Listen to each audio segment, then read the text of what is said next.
كتاب 19 وأخيرا كرياد الصالحين الاستغفار دفتر سابو اجينا فكي تردن كرياد الصالحين نو يوتا في وقت أذكار في ويقول أستغفر الله باب 371 كرياد الصالحين درس 1 الأمر نو يوتا في يمر بالاستغفار وقل الاستغفار وفضل يبور الكون كويمو قال الله تعالى لدال واستغفر إنسنا لذنبك وللمؤمنين والمؤمنات وقال تعالى واستغفر الله إنسنك الله إن الله كان غفورا رحيما وقال تعالى فسبح سبحنا بحمد ربك واستغفر إنه كان توابا وقال تعالى للذين نورا به اتقوه بألا عند ربهم جنات إلى قوله عز وجل هكا الله دال والمستغفرين ابن إنسنا طوئي بالأساري بيمبي وقال تعالى ومن يعمل سوءا أو يظلم نفسه ثم يستغفر الله رفته إنسني كالله وذكر يجد الله وتوي الله توزر غفورا رحيما وما كان الله وقال تعالى لدال نكو وما كان الله ألا ونال يعذب ملتا وانت فيه وما كان الله ألا ونال معذب ملتا وامتاكم يستغفرون بإنسنات وقال تعالى والذين إذا فعلوا فاحشة أو أظلموا أنفسهم ذكروا الله بجنة عند الله فاستغفروا والاستغفار بعد استغفار لذنوبهم وما يغفر الذنوب إلا الله ولم يسروا بتتاكوا على ما فعلوا يدوكوا بنقولوا دكم وهم يعلمون قرأت بكم والآيات آية ردين في الباب يدن بغنغل كثيرة هيدي دولي مؤية معلومة قرآن داد وعن الأغر المزني أن رسول الله صلى الله عليه وسلم قال ماكي إنه كوني ليغان على قلبي حين فتك دربرن وإني من لا استغفر الله من إنسان وكألا في اليوم عند الله 100 مرة الله بتامدر ما الله يافي نبكاتو يمودو أما توتا يافاك أيتاك أيافاما وأن جودي على ودي أذكار لا هدا رواه مسلم وأنا أبي هريرة رضي الله عنه قال سمعت من رسول الله صلى الله عليه وسلم يقول مماك والله ميوني الله إني من أستغفر الله من إنسان وكألا وأتوب إليه متوبا مرتو كما في اليوم عند الله أكثر قبري دورو من 70 مرة رواه البخاري وأنه جتام مكر رضي الله عنه قال رسول الله صلى الله عليه وسلم والذي ميوندر نفسي بيدي مونكي ونجونغم لو لم تذني بسي تبي أم ودتان بكات تي أم بنتان توبون بنون توبون لا ذهب الله تعالى بكم ألا نتينهم وجبتينهم ويتهم فيه ولا جاء عندنا بقاملين بيقول يذنبون بين ودا بكات هكذا فيستغفرون الله بإنسان وكالله تعالى فيغفر لهم ويعفو رواه مسلم kono hollali ko ya tewa wada bonnere den tuuba tewa wada bonnere tuuba ko ya bonno hara handali tuuba ko dum fanda wani ibn umar radiyallahu anhu qala wi kunna min larkana uddu meden kontanayno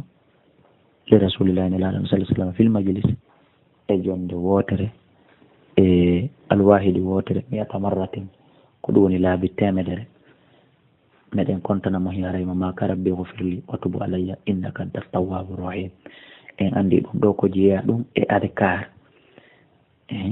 rawa abu dawud tirmidhi wa qala hadithun hasan sahih buyno noddalan ka telephone usas kon dum adkar ko ma ko to yimbe wada adkar aw en andi dum do hino jiya e modum tayyib وعن ابن عباس رضي الله عنهما قال رسول الله صلى الله عليه وسلم من لازم الاستغفار كلا دومي دي وقول اذكار والله جعل الله له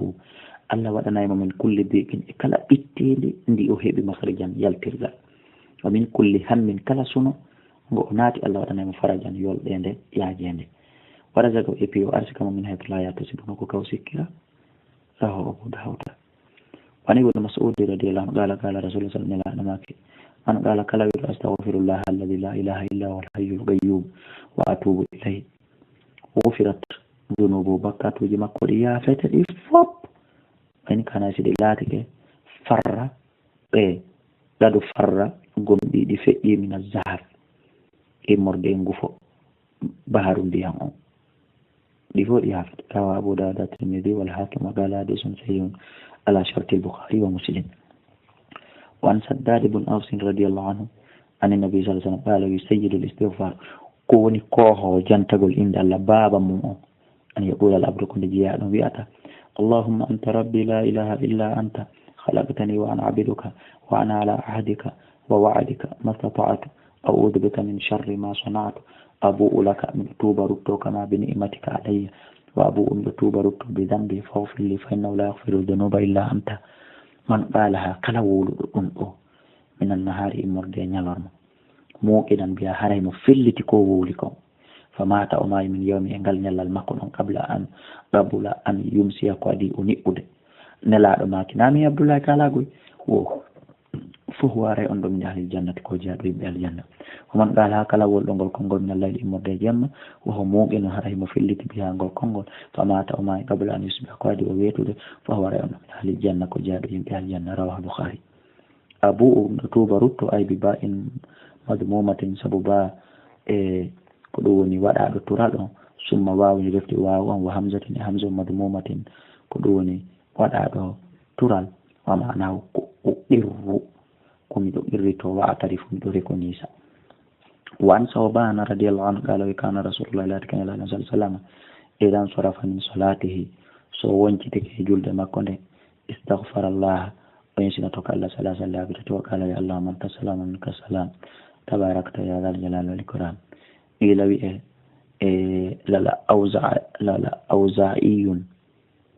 إلى لا أوزاعي كأوزاعي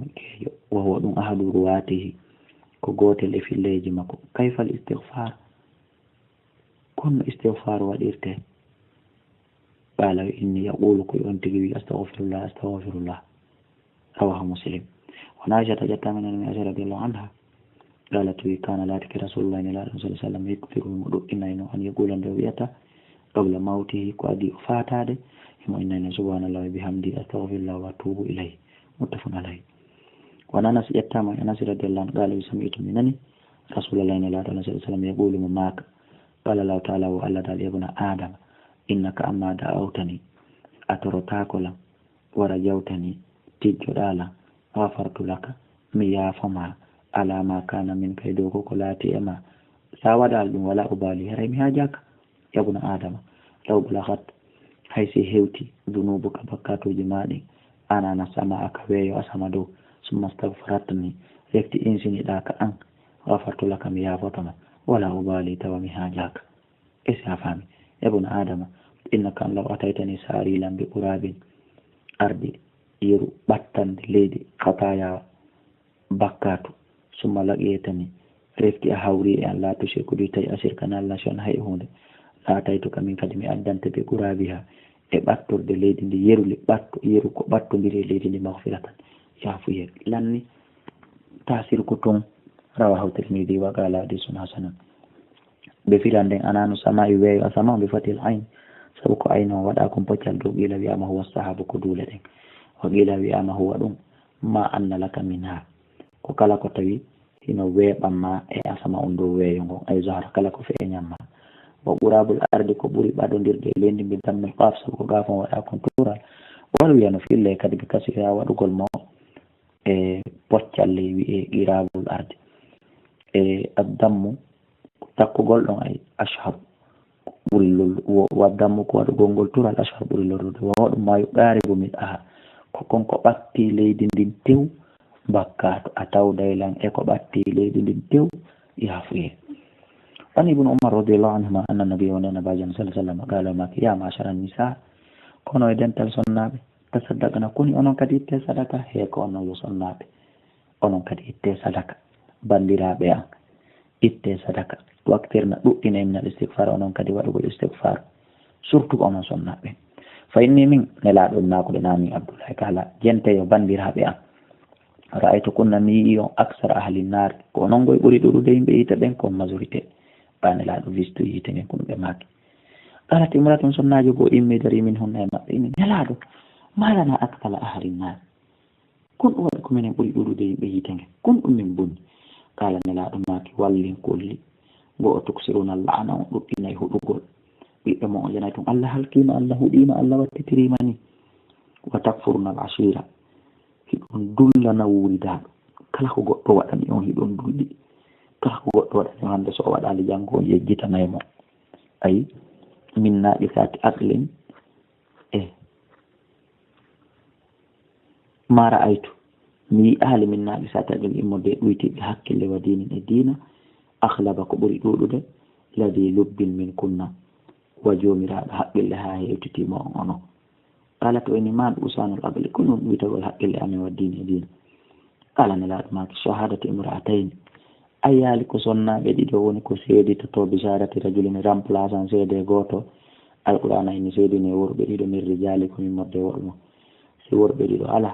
awa famra'atani waɗo rewɓe ɗiɗo e gorko goto ayi